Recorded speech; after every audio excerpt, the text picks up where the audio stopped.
Article 95. Les habits de l'ego par Sandra Vimont.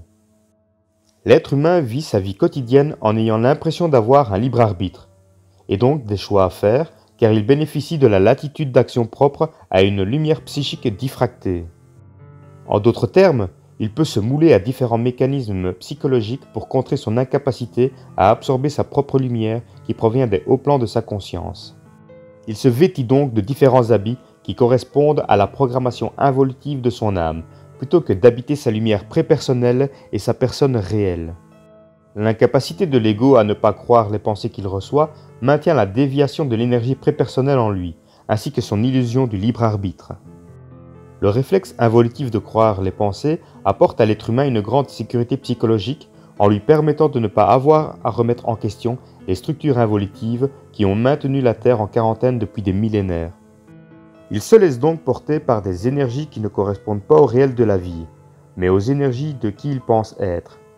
Cela crée une pollution immense sur la Terre, autant dans les corps subtils humains que dans les différents plans de conscience qu'il habite, car le réel de qui il est ne parvient pas à pénétrer son ego sans être pollué de mensonges.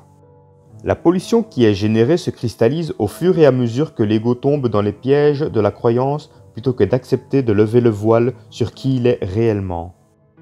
Avec le temps, les formes se densifient, ce qui laisse sous-entendre qu'il devient de plus en plus difficile de percevoir le réel à travers l'opacité des formes mensongères qui abondent sur le globe. Ces formes colorées forgent les habitudes des égos inconscients, habitudes qui véhiculent toujours un malaise profond qui reste occulté dans l'individu. L'ego tend à interpréter la fuite psychologique comme étant une valeur sûre pour éviter de regarder son malaise, sans réaliser qu'elle l'amène toujours vers une voie sans issue.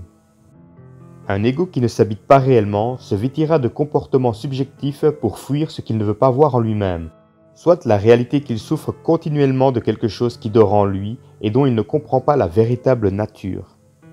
Cette fuite prend la couleur d'un comportement de séduction mal placé, d'une tentative de prise de pouvoir sur autrui, d'un manque d'écoute, d'un blâme porté sur autrui, d'un besoin de représailles, d'un besoin de fuir la réalité, d'un manque de considération pour l'autre, d'un sentiment d'être supérieur à l'autre, etc.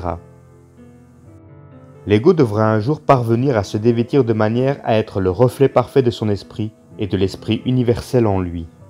La difficulté qu'a l'ego à se défaire de ses anciens habits subjectifs est proportionnelle à son incapacité à se mettre à nu devant lui-même et à s'étudier avec franchise, transparence, sans juger ni blâmer, sans empiéter sur la sensibilité d'autrui. Cette mesure peut servir de repère pour l'ego, à savoir si sa façon d'agir correspond à ce qui est attendu de lui à l'intérieur de sa multidimensionnalité de conscience.